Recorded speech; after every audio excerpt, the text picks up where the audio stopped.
기드온이 그 꿈과 해몽하는 말을 듣고 경배하며 이스라엘 진영으로 돌아와 이르되 일어나라 여호와께서 미디안과 그 모든 진영을 너희 손에 넘겨 주셨느니라 하고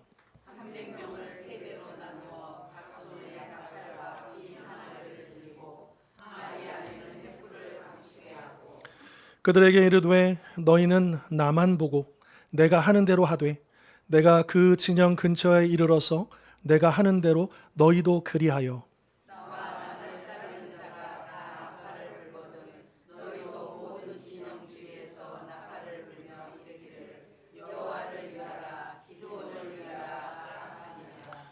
기드온과 그와 함께한 100명이 이경초에 진영 근처에 이른즉 바로 파수꾼들을 교대한 때라. 그들이 나팔을 불며 손에 가졌던 항아리를 부수니라.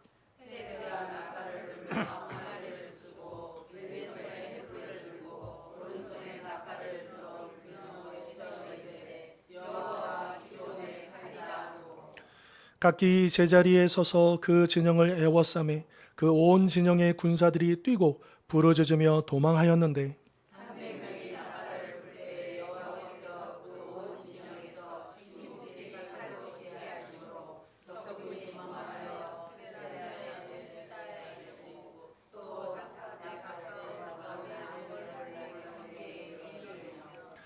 이스라엘 사람들은 납달리와 아셀과 온 므낫세에서부터 부름을 받고 미디안을 추격하였더라.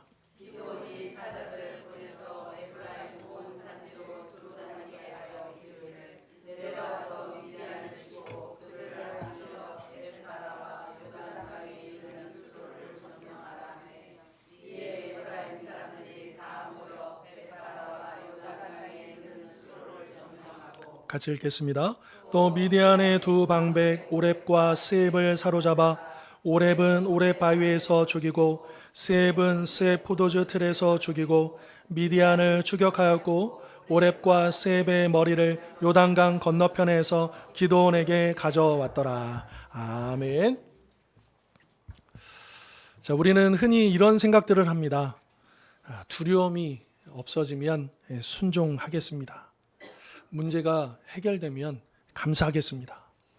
형편이 좀 좋아지면 하나님을 그때 더 잘 섬기겠습니다.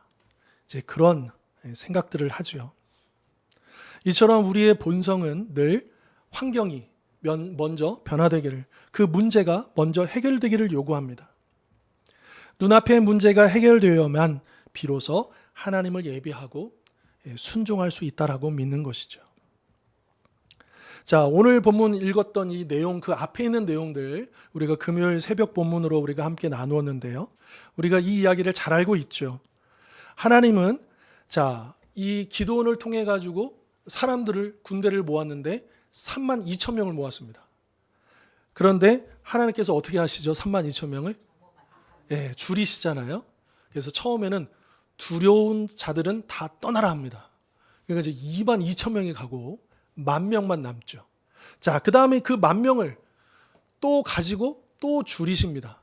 그래서 그 시냇가로 이끄신 다음에 기드온에게 구별하라고 하죠. 그래서 어떤 사람들은 그냥 무릎 꿇고 물을 마신 사람 9,700명 하고 나머지는 이제 손으로 물을 떠서 핥아 먹은 300명을 구별하게 하십니다.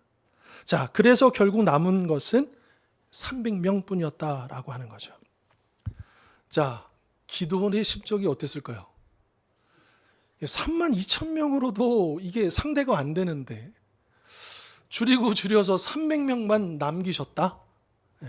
여러분, 이거는 뭐냐 하면 그건 우리의 힘으로 할 수 없다는 겁니다. 반대로 뒤집으면 하나님만 의지할 수밖에 없도록 그렇게 만드신 거예요. 자, 그럼에도 불구하고 기드온은 계속 두려워합니다. 망설입니다.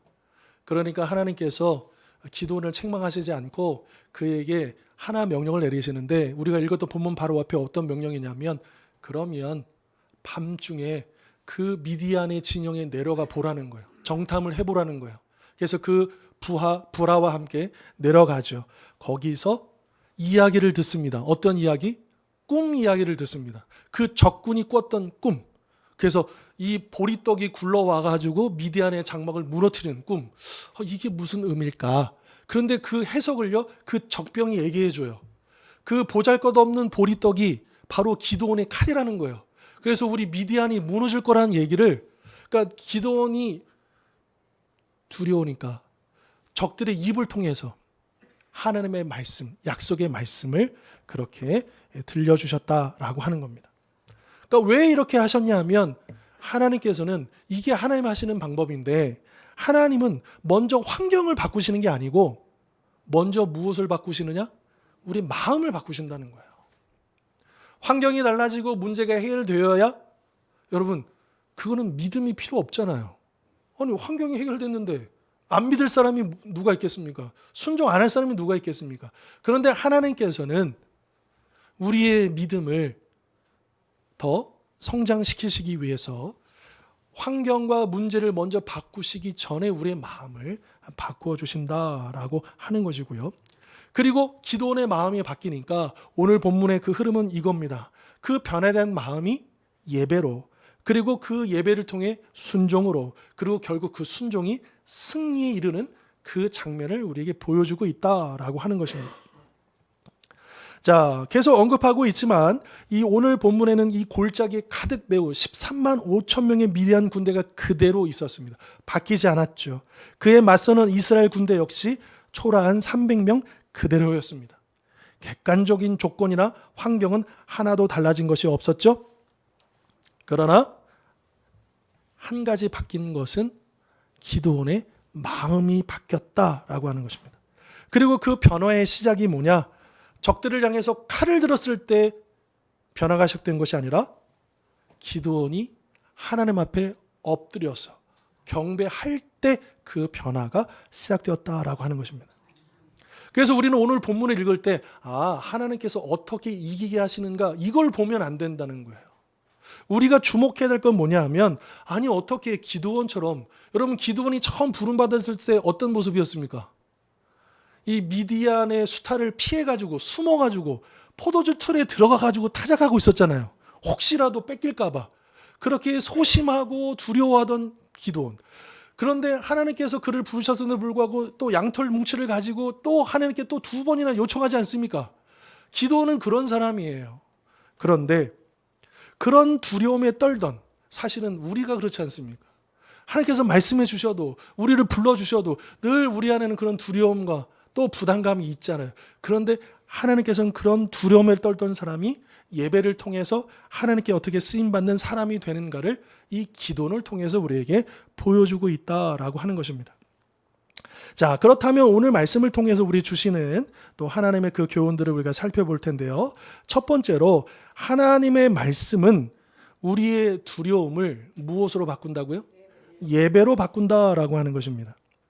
자, 15절 말씀 보시면 기드온이 그 꿈과 해몽하는 말을 듣고 경배하며 이스라엘 진영으로 돌아와 이르되 일어나라, 여호와께 미디안과 그 모든 진영을 너희 손에 넘겨 주셨느니라 하고.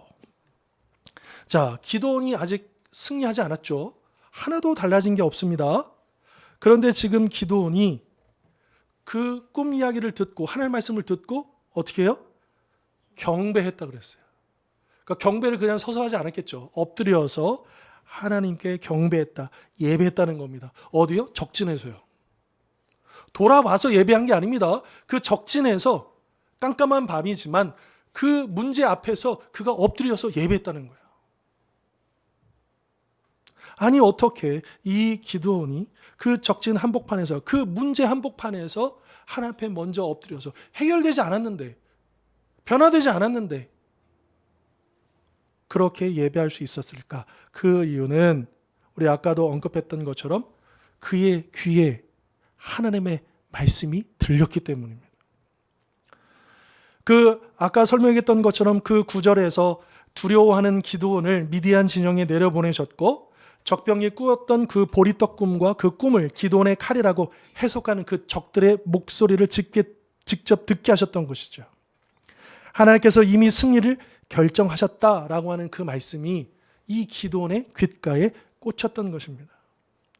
이때의 기드온은 하나님이 승리하게 하실 것이라는 그 약속을 굳게 믿었기 때문에 아무것도 달라진 것이 없지만 먼저 엎드려 경배할 수 있었다, 예배할 수 있었다라고 하는 것입니다.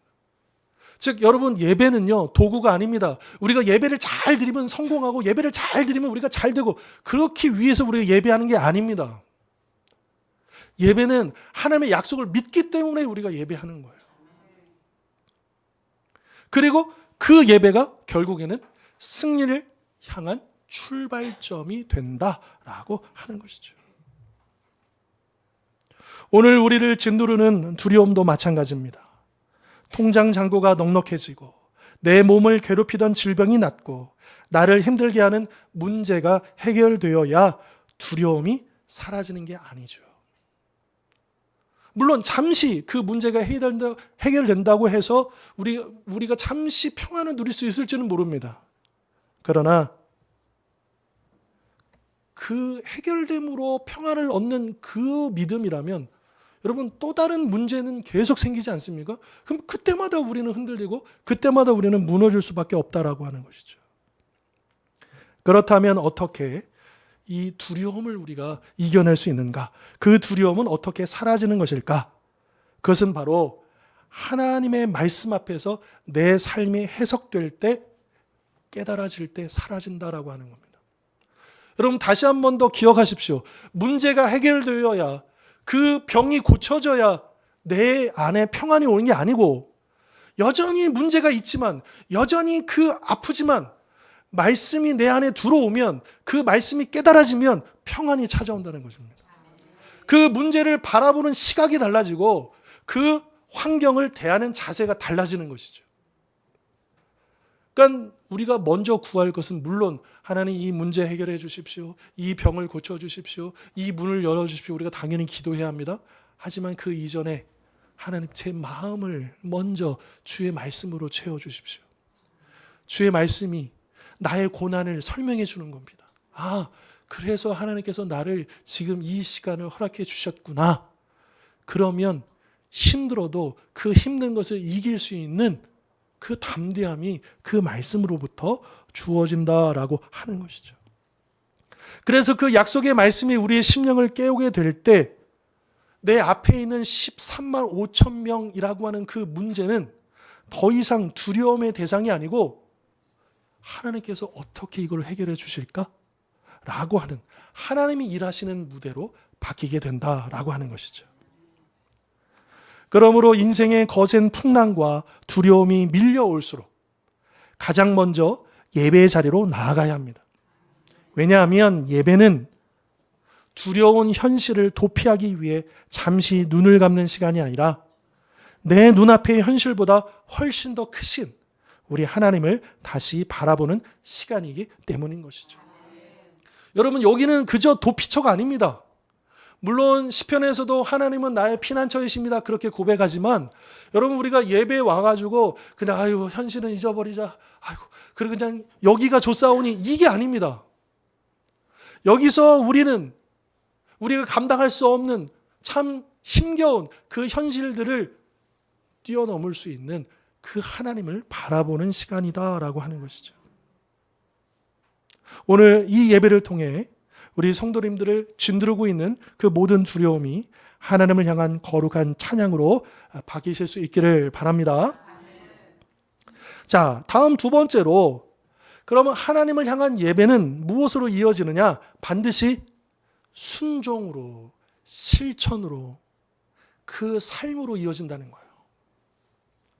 예배는 결코 내 마음이 뜨거워지는 감정으로 끝나지 않습니다. 예배에는 분명히 그런 요소가 있어요. 우리가 찬양하고 기도하고 또 같이 모여서 예배 드리면 힘이 더 나고 우리의 마음이 막 뜨거워집니다.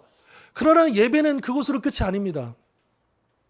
그 이후에 우리의 구체적인 삶으로 그것이 이어져야 하는데, 여러분 기드온을 보시면요, 기드온이 그 적진 앞에서 예배 경배한 다음에 돌아왔잖아요. 그 다음에 그가 무엇을 하냐면 300명을 깨웁니다. 그러면서 일어나라, 여호와께서 미디안과 그 모든 진영을 너희 손에 넘겨주셨느니라 하면서 그들에게 무기를 나눠줘요. 어떤 무기냐? 16절에 보면 세 가지를 나눠줍니다. 백성들의 그 한 손에 나팔을, 또 다른 한 손에 빈 항아리를, 그리고 빈 항아리 속에는 횃불을 감추게 하는 것이죠. 자, 그런데 생각해 보십시다. 이 나팔, 빈 항아리, 횃불, 이게 전쟁 도구입니까? 이거 가지고 지금 300명이 이거 들고 14만 5천 명을 이길 수가 있는 거예요? 사실은 그것은 싸움의 도구가 아니고 순종의 도구다라고 하는 것입니다. 인간적인 상식으로는 전혀 이게 이길 수 없고 전쟁 준비도 아니지만, 그러나 하나님께서 지어주시는 그것, 이게 어쩌면 그 300명들도 그런 생각이 들었어요. 이거 가지고 어떻게 싸우라고 하지? 이런 생각이 들었을지도 몰라요. 그러나 성경에서는 아무 이야기가 없습니다. 무슨 말이냐? 기드온과 300명의 이 군사들은 묻지도 않고 계산하지도 않고 그저 주시는 대로 순종을 했다는 것입니다. 특별히 21절을 우리가 주목해야 되는데요. 여러분 21절 보시면 이런 표현이 나오죠. 각기 어디에 서서요? 제자리에 서서. 여기에는 이제 전술적인 측면도 있습니다. 이제 그 전술적인 측면을 보면 우선은 이제 요 북쪽에 미디안 군대가 있어요. 그 골짜기 아래, 평평한 지역에, 골짜기 아래 평야지대에. 그리고 기드온과 300명은 그 남쪽인데 높은 지대에 있습니다. 높은 지대. 그러니까 유리한 지대를 점령한 거예요.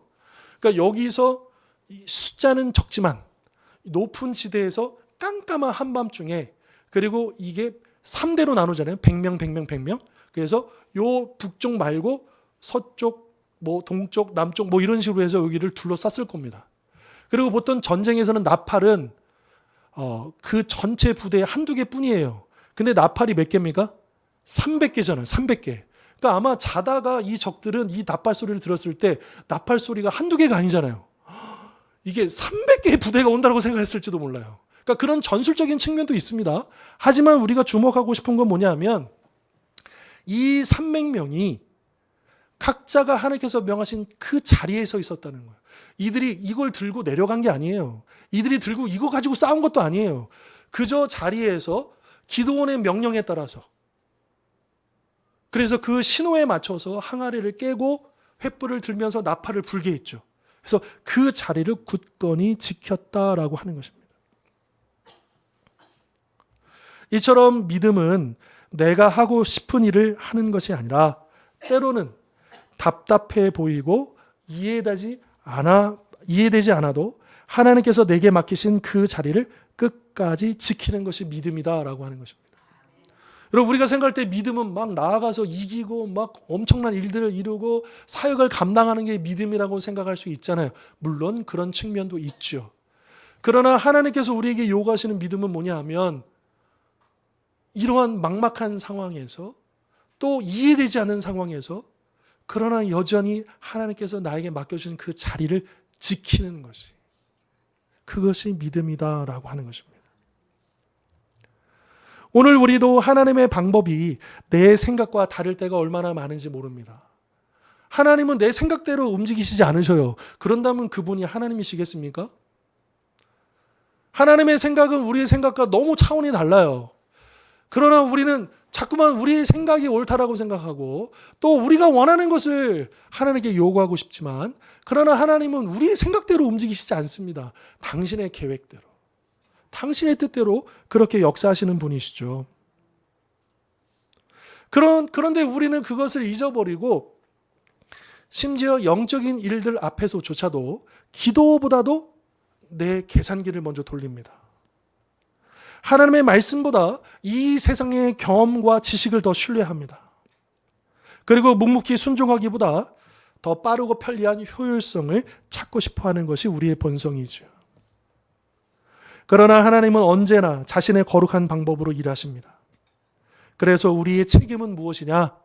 하나님의 방법을 내가 내 입맛에 맞게 바꾸는 것이 아니라 그저 있는 그대로, 말씀 그대로 순종하는 것이다 라고 하는 것이죠. 이처럼 가정과 직장 그리고 교회에서 하나님이 나를 부르신 바로 그 자리를 지키면서 묵묵히 순종하실 수 있기를 바랍니다. 마지막 세 번째로, 그럼 우리의 순종은요 어디로 이어지냐 하면 하나님의 승리로 이어진다라고 하는 거예요. 오늘 본문에서 가장 중요한 구절은 역시 22절입니다. 22절 보시면 300명이 나팔을 불었죠. 순종해가지고요. 그럴 때 어떤 일이 벌어지느냐? 여호와께서 그 온 진영에서 친구끼리 칼로 치게 하심으로 적군이 도망하여. 자, 이 문장에서 보십시다. 이 적들이 서로 칼로 치고 도망하게 만드는 그 주어가 누구입니까? 기드온도 아니고 300군사도 아니고 여호와께서 하셨다는 거예요. 여호와께서. 물론 기드온과 300명이 한 일이 있어요. 그거는 하나님이 명령하신 대로 순종했을 뿐이죠. 그런데 하나님께서는 그 순종을 통해서 하나님께서는 이 미디안 진영에 어마어마한 두려움과 혼란을 부어주셨다. 그리고 그들끼리 지금 미디안은요 한 민족이 아닙니다. 여러 민족의 연합체예요. 이들은 유목민이라 어디 정착하는 사람들이 아니에요. 그래서 요단 동쪽에 있다가도 또 때가 되면 요단 서쪽에 오고 계속 왔다 갔다 하고, 근데 그들이 숫자가 너무 많으니까 이 당시에 지금 엄청난 이제 고통 속에 있었던 것이거든요. 그런데 하나님께서 그 이스라엘의 순종을 보시고 이 미디안에 임하신 거예요. 그러면서 그들로 하여금 어마어마한 공포와 두려움. 그리고 여러분, 그 악한 자들은요 자신들의 이익을 위해서는 탁 모이지만, 그런데 만약에 손해가 될 것 같으면 그 누구보다도 서로 등지고 원수가 됩니다. 그러니까 이들이 서로 신뢰하고 끈끈한 연합체가 아니에요. 이익을 위해서 모인 곳이기 때문에 만약에 여차저차 하면 언제라도 서로 불신하고 싸울 수 있는 사람들이거든요. 하나님께서 그들에게 그런 마음들을 부어주시고 또 서로 칼로 찌르고 또 그래서 무너지게 하셨다라고 하는 것입니다. 여기서 우리가 영적 전투의 본질을 발견하게 되는데, 그것은 뭐냐면 사람이 자기 힘으로, 우리의 노력으로, 우리의 방법으로 승리를 이루어내는 것이 아니라 하나님께서 싸우시고 그 승리를 이루어 주신다라고 하는 겁니다. 그리고 우리는 뭐냐? 23절 이하에 보면 미디안 군대가 이제 하나님께서 치시니까 도망쳤잖아요. 그 다음에 이 기드온이 부릅니다. 자기 지파 아비에셀에 있는 가문도 부르고 므낫세도 부르고 그 주변 지파들을 다 부릅니다. 그래서 그들을 추격합니다. 자, 순서가 중요해요. 기드온이 열심히 싸워가지고 잘 싸워서 이긴 게 아닙니다. 하나님이 이겨주셨어요. 그리고 나서 부름을 받은 나머지 이스라엘 백성들이 그 승리의 기쁨으로 추격전을 벌이는 거예요. 우리의 일상생활과 신앙생활도 마찬가지다라고 하는 거예요. 우리가 가정을 세우는 일도, 또 교회를 부흥시키는 일도, 직장과 사업터에서 열매를 맺는 이 모든 일들은 그저 우리가 열심히 해가지고 이뤄내는 일이 아니고 하나님께서 친히 싸우시고 이루어 주셔야 할 일이라는 거예요. 만약에 내가 가장이랍시고 내가 직분자랍시고 내 힘으로 내 지혜로 내 경험으로 무언가를 이루려 할 때 우리는 곧 탈진하고 시험에 듭니다. 그래서 우리는 승리를 만들어내는 사람이 아니라 하나님께서 이미 이루어 놓으신 그 승리에 믿음과 순종으로 참여하는 하나님의 백성일 뿐인 것이죠. 자, 이처럼 오늘 기도원의 이야기의 핵심은 300명의 소수의 사람들이 아닙니다. 또 심지어 어떤 분들은 300용사라 그래요. 일면 우리가 이해할 수 있죠. 만약에 여러분들이 300명 가운데 하나 있다면 여기 13만 5천 명 앞에 갈 수 있었겠습니까? 이들 대단한 사람이 분명합니다. 사람의 관점에서 볼 때. 그러나 성경 어디에도 용사라는 표현은 나오지 않습니다. 그냥 300명이에요. 또 이렇게 해석하시는 분들이 있어요. 300명이 그 이제 물을 마실 때 주변을 잘 경계하면서 훈련된 사람이 물을 이렇게 해서 먹었기 때문에 이들을 뽑았다? 아니에요. 그냥 10,000명 중에 말도 안 되는 숫자로 남기신 300명에 불과해요. 그냥 우리랑 똑같은 사람이고 연약한 사람이지 300명이 중요하지 않아요. 300명은 용사도 아니에요. 특별한 정예군사도 아닙니다. 300명이 중요한 게 아니고 또 그들이 들었던 나팔, 또 횃불, 항아리도 중요한 게 아닙니다. 핵심은 뭐냐 하면 아까도 얘기했듯이 이 승리의 시작점은 어디에서부터 시작됐냐면 기드온이 뭐 할 때요? 엎드려서 경배할 때 시작됐다는 거예요. 상황은 조금도 나아지지 않았지만 미디안의 위협 앞에서 두려움에 사로잡혀 있던 한 연약한 사람이 하나님의 말씀을 듣고 그 약속의 말씀을 믿고 엎드려서 예배하는 사람이 되었을 때 그 예배는 순종으로 이어졌고 그 순종을 통해서 하나님께서는 친히 승리를 이루어 주셨다. 이것이 오늘 본문의 핵심 내용이다라고 하는 거죠. 그리고 이것은 오늘 우리에게도 동일하게 적용되고 있습니다. 아마 이 자리에 나오신 우리 모든 성도님들 다 각자 나름대로의 그 두려움을 안고 계실 거예요. 나아지지 않는 경제적인 어려움에 대한 두려움도 있으실 거고요. 언제 고쳐질지 모르는 질병에 대한 두려움도 있을 것이고요. 자녀들의 불투명한 미래에 대한 두려움도 있으실 것이고요. 또 우리 교회 이제 어떻게 되지? 앞으로 5년 후에 10년 후에 어떻게 되지? 그런 염려와 두려움도 있으실 겁니다. 우리 다 이해해요. 그런 마음들 우리 안에 있어요. 그러나 다시 한 번 더 기억하십시다. 하나님은 우리의 상황을 바꾸시기 전에 뭘 더 먼저 바꾸셔요? 마음을 바꾸셔요. 우리는 자꾸만 지금 이 조건이 달라지고 상황이 달라지기만을 생각하면 안 됩니다. 뭐가 달라져야 돼요? 마음이 달라져야 돼요.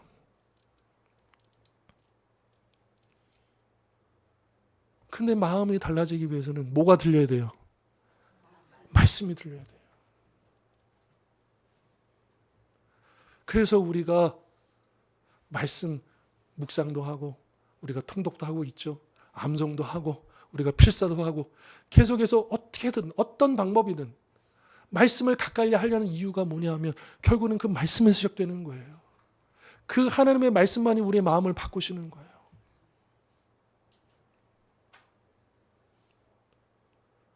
제가 부교육자 시절 10년 동안 제가 이제 청년 사역만 했다 그랬잖아요. 청년들을 데려놓고 그들을 가르치면서 여러 많은 일들을 해봤어요. 그래서 또 청년들이면 그들의 코드에 맞게, 그들의 나이에 맞게, 그들의 관심사에 맞게 또 접근하고 또 사역들을 하고 이렇게 해야 되잖아요. 그런데 제가 경험했던 건 뭐냐면 그 청년들의 마음이 언제 바뀌느냐? 말씀을 들을 때. 더 정확하게는 말씀이 들릴 때. 지금 우리가 이 시간에 우리가 하나님의 말씀 듣잖아요. 저를 포함해서. 근데 듣고는 있지만 듣는 거하고 들려지는 건 달라요. 똑같은 말씀인데 누구는 그 말씀으로 인해서 결단합니다. 그 말씀으로 삶이 변합니다. 그러나 또 누구는 똑같은 말씀을 듣고도 그냥 이렇게 가요. 물론 하나님은 각 사람마다 역사하시는 때가 다르고 방법이 다르시다는 걸 압니다. 우리가 똑같이 그럴 수는 없어요. 다만 중요한 것은 누구라도 하나님의 말씀으로 그 마음이 바뀌지 않으면 바꿀 수가 없다라고 하는 거죠. 근데 우리의 마음이 그 말씀으로 바뀌어지기 시작하면 내 나이도 내 환경도 내 조건도 아무런 문제가 되지 않습니다.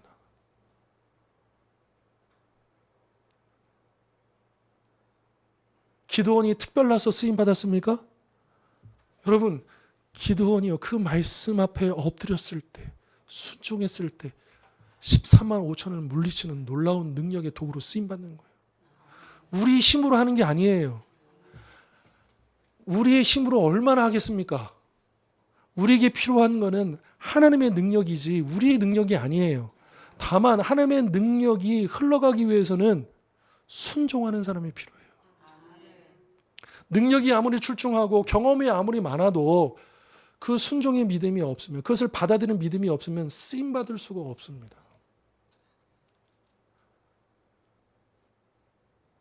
혹시 그렇게 생각하십니까? 제가 이제 나이가 몇인데요. 이제 뭐 더 하나님께 더 쓰임받을 게 뭐가 있겠습니까? 아니요. 우리가 이 땅에서 마지막 호흡을 내쉬는 그 순간까지 하나님은 우리를 사용하기를 원하십니다. 능력은 하나님께 있어요. 다만 우리에게 요구하시는 것은 이 말씀을 듣는 귀, 그 말씀대로 순종하는 믿음을 하나님께서는 보시는 거예요. 갈렙이 저 유다, 저 철병거가 있는 유다 그 산지를 내게 주시옵소서. 그때 나이가 몇 살이고요? 85세. 85세 아래는 다 접으십시오.